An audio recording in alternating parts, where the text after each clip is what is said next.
Crystal-Hemostop intervention deployments steps.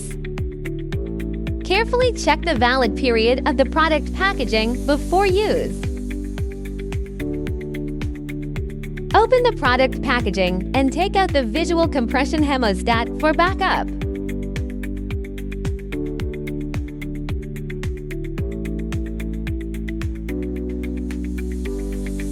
Hold the back end of the compression ball and apply pressure from the teardrop-shaped viewing window aligned with the puncture point. Remove the catheter, pressing the compression ball with thumb vertically at the same time. Continuously pressing and stabilizing the puncture point. Stretch the bandage sufficiently and then attach on the wrist. Continuously pressing to stabilize the puncture point with another hand. Fully stretch the other side of the bandage and then wrap around it. Remove the finger from the compression ball. Observe the hemostasis at the puncture point.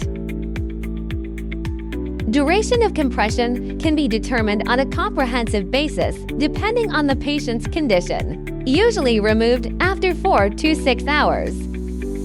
Visible compression hemostat adopts high elasticity bionic compression body, effectively improve patient comfort. Precise puncture point pressure for fast and effective hemostasis. Avoids occlusion of the radial artery. No need to unplug and decompress.